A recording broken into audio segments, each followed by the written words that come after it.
आगे देखते हैं डाक सेवाएं। लिखित सूचना संचार में डाक सेवा महत्वपूर्ण है। जो लिखित सूचना संचार यानी कि माहिती की लेन देन, सूचना संचार लिखित जो लिखा हुआ है वो, तो लिखित सूचना संचार में डाक सेवा महत्वपूर्ण है। डाक सेवा द्वारा सूचना एक स्थान से दूसरे स्थान पर शीघ्रता से और क्षति रहित पहुँचाना आवश्यक है। कि डाक सेवा से क्या होगा कि सूचना का एक स्थान से दूसरे स्थान, एक जगह से दूसरी जगह पर शीघ्रता से यानी कि तुरंत से, जल्दी से और क्षति रहित, बिना हानि पहुँचाए पहुँचना आवश्यक है। इस धंधे में निजी डाक सेवा यानी कि कुरियर सेवा अथवा आंगड़िया द्वारा भी ऐसी सेवाएं प्राप्त हो सकती है और भारत सरकार ने डाक विभाग द्वारा ऐसी सेवाएं व्यक्ति और धंधाकीय इकाई को प्राप्त हो सकती है। कि इस धंधे में निजी डाक सेवा यानी कि पर्सनलाइज जो प्राइवेट है उसमें कुरियर सेवा या तो फिर आंगड़िया द्वारा ऐसी सेवाएं प्राप्त कर सकती है और भारत सरकार ने डाक विभाग द्वारा ऐसी सेवाएं व्यक्ति और धंधाकीय इकाई को प्राप्त हो सकती है। 150 वर्ष से अधिक भारत सरकार ने डाक विभाग डाक सेवाएं के अतिरिक्त बहुत सी सेवाएं प्रदान करता है, जैसे कि मनी ऑर्डर, लघु बचत योजनाएं द्वारा स्वयं स्वीकारना, डाक जीवन और ग्रामीण जीवन बीमा। कि उसके अलावा भी अधिकतर कि 150 वर्ष से अधिक भारत सरकार ने डाक विभाग डाक सेवाओं के अतिरिक्त बहुत सी सेवाएं प्रदान की। डाक विभाग और उस डाक सेवा के अलावा भी बहुत सी सेवाएं प्रदान की है, जैसे कि मनी ऑर्डर, लघु बचत योजनाएं, ये सब पीछे है तो उसमें पीछे समझाती हूँ कि स्वयं स्वीकारना, डाक जीवन और ग्रामीण जीवन बीमा।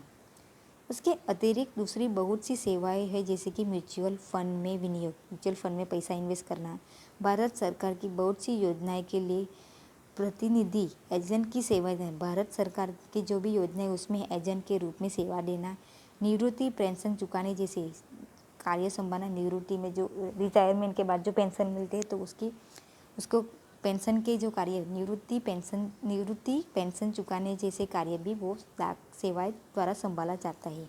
और डाक विभाग को बैंकिंग सेवा के लिए भी आज्ञा प्राप्त है और इससे डाक विभाग अन्य बैंक की तरह ही अपनी सेवाएं ग्राहकों की, डाक विभाग को क्या है कि बैंकिंग सेवाएं के लिए आज्ञा प्राप्त है और उसके डाक विभाग को अन्य बैंकों की तरह ही अपनी सेवाएं ग्राहक को देता है। डाक विभाग की भारत में 1,50,000 से अधिक पोस्ट ऑफिस है। 1,00,000 से 50 भारत में, सिर्फ भारत में ही 1,00,000 से 50,000 से अधिक पोस्ट ऑफिस है भारत में ही, जिसमें से लगभग 90% जितनी पोस्ट ऑफिस ग्रामीण विस्तार में, जिसमें से 90% तो किस में है, ग्रामीण विस्तारों में है। देखते सामान्य डाक पत्र, भेजी जाने वाली सूचना पत्र या लिफाफे के रूप में भी भेजी जा सकती है। जो सामान्य डाक पत्र क्या है कि भेजी जाने वाली सूचना पत्र या लिफाफे के स्वरूप में भेजी जाती है, पत्र के रूप में या तो फिर एक लिफाफे के रूप में भी भेजी जा सकती है।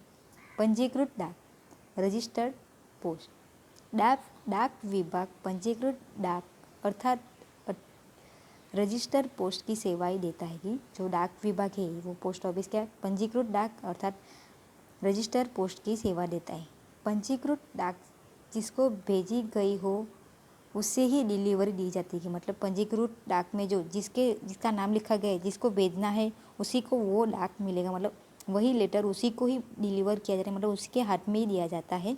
और इस सेवा के लिए सामान्य डाक की तुलना में अधिक मूल्य चुकाना पड़ता है। लेकिन इस सेवा में यानी कि रजिस्टर्ड पोस्ट में क्या होगा कि अन्य सेवा से डाक की तुलना में अधिक मूल्य चुकाना पड़ता है, उससे ज़्यादा मूल्य चुकाना पड़ता है।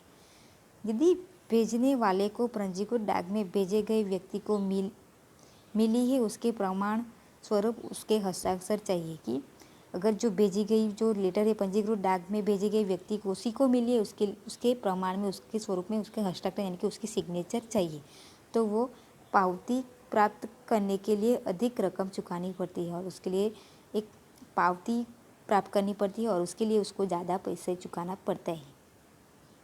पार्सल सेवाएं, वस्तु के परिवहन नियम द्वारा प्रतिबंध न हो ऐसी सभी वस्तुएं एक स्थान से दूसरे स्थान पर भेजी जा सकती है। कि वस्तु परिवहन के नियम के अनुसार जो प्रतिबंधित न हो, मतलब जिसके ऊपर प्रतिबंध न लगाया हो, ऐसी वस्तुएं, ऐसी सभी वस्तुएं एक स्थान से दूसरे स्थान पर भेजी जा सकती है।